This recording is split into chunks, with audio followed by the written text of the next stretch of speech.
fully charged and ready to roll. The Elias Makos Show, CJAD 800.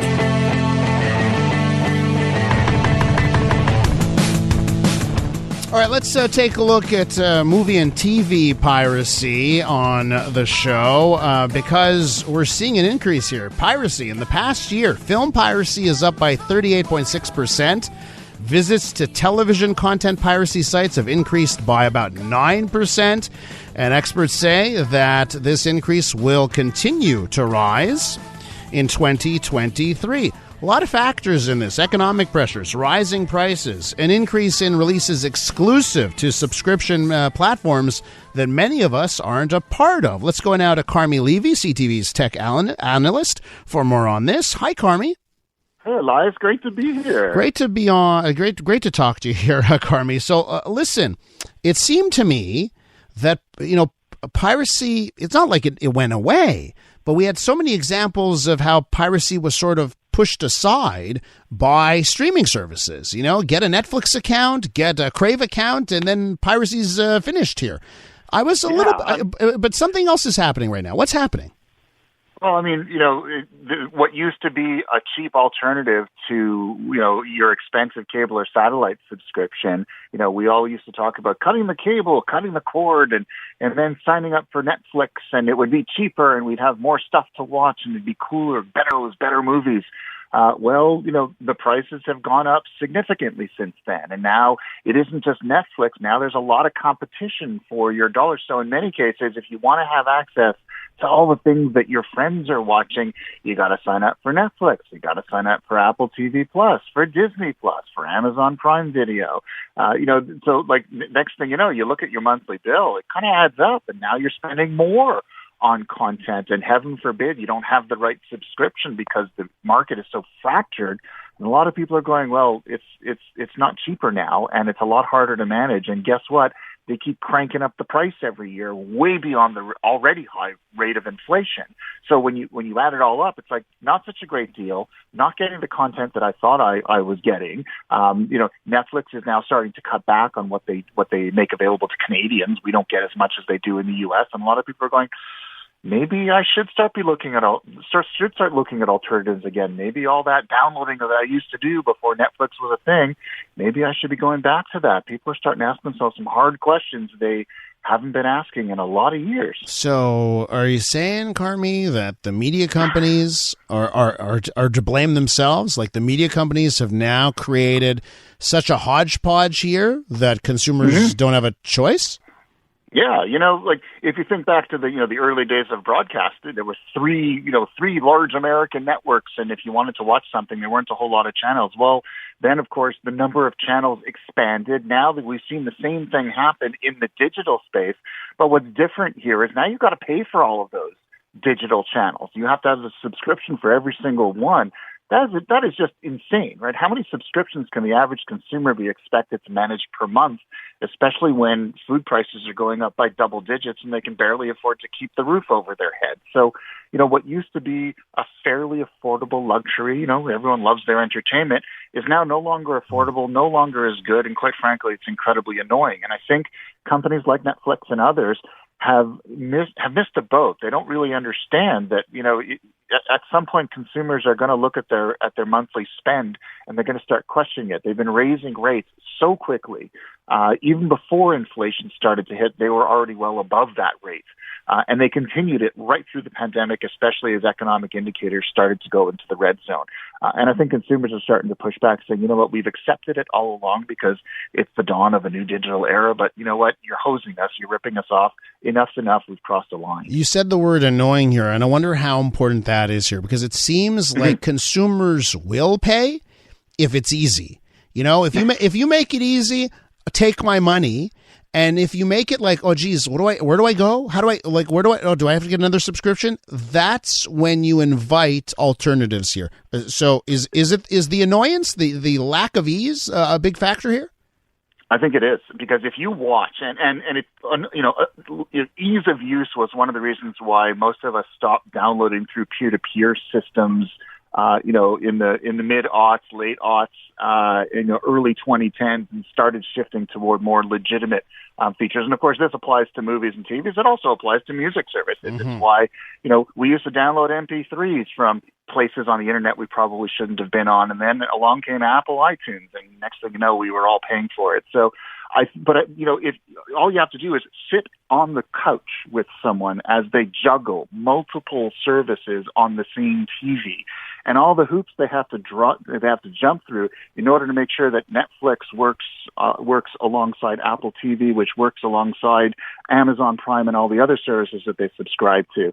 And it isn't as convenient as it used to be, and it is kind of difficult. And you do need to have those smart nephews who are able to set it all up for you, because it's like piloting a rocket ship. It's insane. And I think a lot of people are saying it was supposed to be simple. It was supposed to be easy. Maybe it was when we had one subscription, Netflix. Mm-hmm. But now that I have 5, not so much, and I'm paying for it, right? So I'm paying. I'm not getting enough back, and it's annoying to use. Where's the value for me? With Carmy Levy, CTV's tech analyst, we're talking about an increase in piracy on film and TV shows.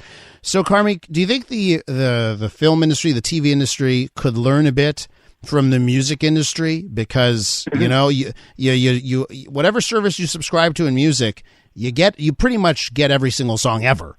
Do you think that's where we'll end up on the video side of things? I am hoping that on this, May 4th, very special day for all techies around the world, that the industry realizes that the industry recognizes that the concept of exclusivity does good to consumers. It's hostile to consumers. And I understand that companies like Netflix are spending tens of billions of dollars a year on, their own content, exclusive content. But now we've got a world where each of these companies puts up its own walled garden, and you've got to pay to move from one walled garden to another.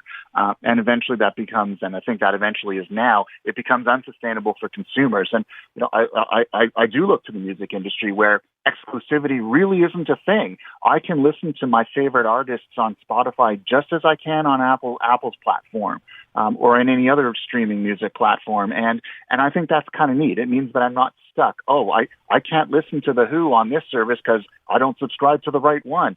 That's not consumer friendly. That's consumer hostile. And you would think that Netflix and their buddies would get that and change their ways. If the music industry tried to pull what was happening in TV and film, it would be unusable, right? You want to listen to Taylor Swift, you got to get this service. You want to listen to Radiohead, you got to get it would be crazy here. Carmy, let me ask you about, because I guess piracy is competition. So let me ask you about competition here.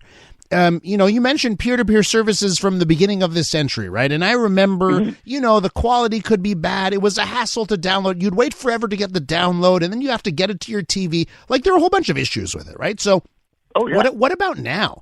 Has piracy upped its game?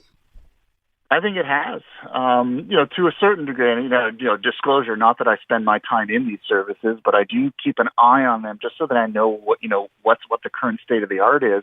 Those services, that we used to use, like LimeWire and Morpheus and others, they no longer exist in the form that they did. But where they've evolved is, first of all, the downloads are a lot easier to do, and it's a lot easier to find content if you want to. And again, I'm not advocating that. This is an industry where if you want to have good movies and good television shows and good content, that costs. And we're part of that solution. So I'm certainly not going to advocate it. However, the state of these tools is they're better now than they were 15 years ago. And they are easier to use. And I think a lot of people who are becoming consumers who are disenchanted with what they're being charged for legitimate services, it's getting easier almost by the day for them to, maybe go over to the dark side a little bit and play with these services. Again, not going to advocate it, but those solutions are out there. And given the state of the internet, it's easier for people to find, and you don't need to be as much of a tech expert in 2023 as you might have, say, 15 years or so ago. And you know what, Carmy? It could lead to better paid products, like better legitimate services, right? Because if the piracy competition is good, just like what it did to music, right? I mean, the reason we have these great platforms on the music side is because piracy was doing too good of a job. They finally decided they needed to compete. Perhaps this is what we'll see again. If the piracy option gets good, it'll force the legal options to get better themselves. Yeah, I hate to admit that, piracy is a force for good, but you're absolutely right, Elias, they present a compelling alternative to a growing number of consumers. And so the legitimate providers or platforms need to pay attention to that, because that is an alternative to the paid services if the paid services lose their value proposition. And so if you're a consumer and you're thinking about jumping over to the other side, look at it from the perspective of Netflix or Apple or Amazon. They've got to be listening to their consumers and saying, hey, we see this trend building. Folks are cutting their subscriptions. They're starting to download again or starting to access illegal streams. What do we do to bring them back? Well, let's offer them a bigger library, less exclusives, even though that may not be so great for our headlines or our marketing materials. And then at the same time, maybe we'll hold the line on price increases. Maybe we'll add more value. Maybe we'll recognize that we've tapped them out as much as we can, and we have to be a little bit friendlier to them. I'd like to think that that'll happen, because if you look at that first generation of music services, you're right, they responded to that growth in piracy, and they created a legitimate, affordable option. I think it's time for the movie and television industry to do exactly the same. That's CTV's tech analyst, Carmy Levy. Carmy, always a pleasure. Thanks so much. Appreciate being here, Elias. Thank you. When we return, we're going to take a trip to Rosemont-la-Petite-Patrie, where that borough will start charging you for a spot on the street, a parking spot on the street, depending on the weight of your vehicle. Stay tuned.